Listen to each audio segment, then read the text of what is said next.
going. All right. I just think there's nobody that's put on a Rocky uniform that didn't want to go in there and play well. Yeah. From the Bombers, all through the years. However, sometimes the 40 that your organization can put together is better than the 40 that may have been there another time. You pick 25 from that, and I think that's one of the general manager's biggest challenges, to find the 40 best players he can find so the organization can pick 25 so they can go play, knowing that you're going to need all 40. Right. And I think at that time, in Dan's to his credit at that time, it started with our scouting. It started with our player development. It was the recipe that we all identified we needed to follow, and it baked out well. Right. And I want to get to now, but I want to go back to then, because I remember there were certain pregame and postgames where team was struggling, but you, Kelly, Dan, really had a vision of what it was going to be. And you would say, it may be a little difficult to be a Rockies fan right now, but kind of stick with us. Getting a team through something like that's an experience that not a lot of people have to see it all the way through. How proud are you of that? And what do you feel were some of the keys, not just good ball players, but beyond good ball players, that allowed you to get there? Well, that is very true. I mean, everybody's got big dreams. If your dreams don't scare you, they're probably not big enough. And whenever you have big dreams and you see things other people can't see, there's going to be pushback. My job, I never felt, was to try and control outside perception. Thomas, your perception is your perception. There was a time and place where I probably would have tried to sway your perception, but that doesn't make any sense. You're going to see things the way you see them. You're going to write the things that you believe you need to write. What we felt we needed to do was keep giving some people something tangible that they could believe in, and then ask them to believe in a little bit more that they can't see right now. And there was a lot of people that poured into that. One of the bigger building blocks for that entire 2007 season of play out happened in the winter. And I don't know how much narrative it ever got. But when they went to Todd about a trade to Boston, and, in the essence of it, the nuts and bolts of it, probably would have been a pretty good baseball trade. And the ball was in Todd's court. And Todd said no. He said, I want to do it here. He said, if I went and won in Boston, I'm not going to paraphrase, but he was just here, and we've had a couple conversations along these lines. It wouldn't mean as much. Not to take anything, but it just wouldn't mean as much. It would mean more to do it here. He believed in those young players first. And then the terms that came out, Todd and the Toddlers. I do believe him making that statement for everybody in the organization, and probably some ownership, myself, for him to take that stance, it was contagious. And then for the younger players to hear him take that stance, I believe that became contagious. And I think that was something that they kind of locked arms with throughout the season. He believed in them. They believed in him. And they were going to find a way to get things done no matter what the narrative was outside the building. And now you're back here helping out the youngest of the Rockies, guys who are trying to get there, guys who need to believe. Todd Helton, he was here helping. How much is this a full circle thing that, hey, what worked then works today? How much of that is just you trying to make sure that's instilled in a new generation of people that haven't even been in the major leagues? I definitely think you're spot on, and it's not by coincidence or accident. The 2 years I've been out of ball, I've watched a lot, I've heard a lot. A lot of people have reached out with thoughts. I stayed in conversation with Dick.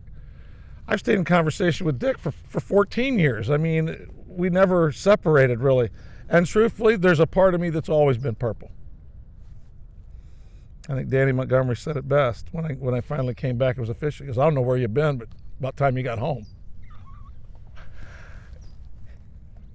And to have the opportunity to be assistants, to be somebody who's been there and done it, to plug into these young players that don't have that vision or that experience, to say, we have the playbook. We ran the plays really well one year. There's pages of the playbook that may have changed somewhat, but the playbook still works. And we want to get them back in that mode of believing in the front of the jersey. They do represent a name on the back. It could be mom, it could be dad, it could be family, brother, sister, whoever, significant people in their life. Now, when you take those two and you combine it, it becomes special. When you plant it in Denver, Colorado, this isn't a tourist destination. I mean, the Avalanche play real hockey. The Broncos play real football. And the Rockies play real baseball. And we want that. We want our fans to be proud of the team that lives there, that plays there. And you have to go about your work and your play in a fashion that makes it contagious for the fans. And I think it's not so much it's new, it's kind of maybe reigniting, recalibrating, revisiting the vision that, yes, it's a beautiful venue, but this isn't like going to the movie theater. We want to make it more than that. We want to make it something that you get passionate about. And there's been ebb and flow to it, to the years. This isn't the same organization that it was 10 months ago. Now, that's easier said. We got to go show it. And that's the phase we're in now, is acting like it. And I watched you during minor league camp. I like to watch coaches, like to watch people that are on the field. You've been in a leadership position where your voice was the big voice in an organization. I noticed that you were there not running things, but just offering things, offering assistance.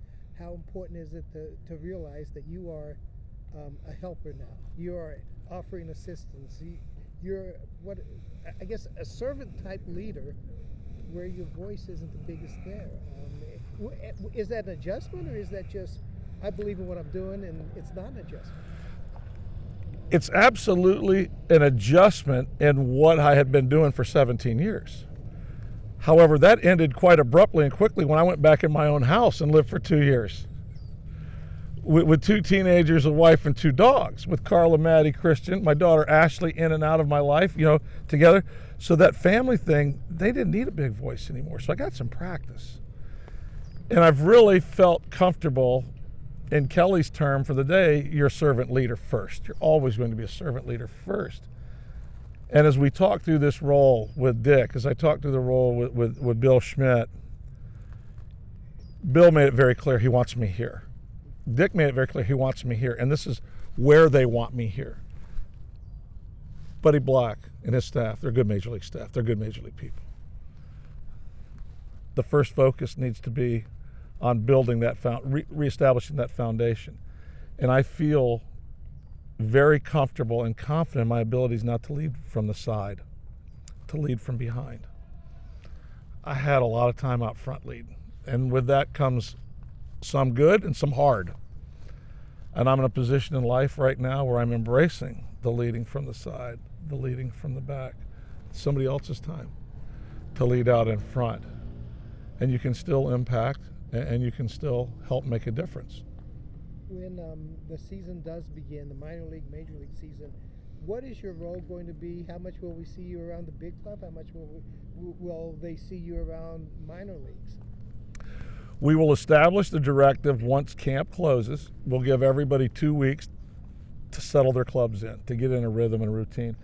Probably the 3rd week of April I'll deploy first, and we're still not sure where first. But I'll go in for those 6-day homestands wherever I go. And I will go to every affiliate, including coming back here, including going to the Dominican again. I've already been there once. And spend that time. And basically it's all encompassing. I watch the manager. I watch the staff. I watch the players. I watch the clubhouse guy. And just share experience, strength, and hope. More often than not, I'll meet the Major League Club on the East Coast when I meet them.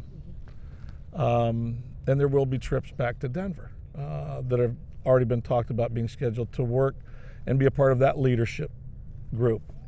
And it's always been important for me, for people that work with an organization when they can, to get to Denver, to feel the vibe. From an instructor standpoint, to feel the speed of the game at the major league level. We ask coaches in rookie ball and A-ball to grade our kids out if they're major league prospects. We need to let them watch Major League Baseball games and not just spring training. So however we can do that, and I think we're finding ways to do that better. We're finding ways to be, I think, more cohesive. Billy Schmidt has made it loud and clear that the number one importance for all of us moving forward is to pull on the same end of the rope. And when we're in this for each other. And that includes our fans. That includes the employees that work in the building.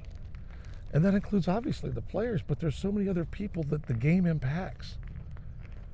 That makes it real, that makes it meaningful, that makes them happy, makes them sad, makes them laugh, and makes them cry. All of it. And we've all experienced all of it in Denver. And now it's time that I believe with all my heart it's fixing to get good again. This is awesome, man. Thank you.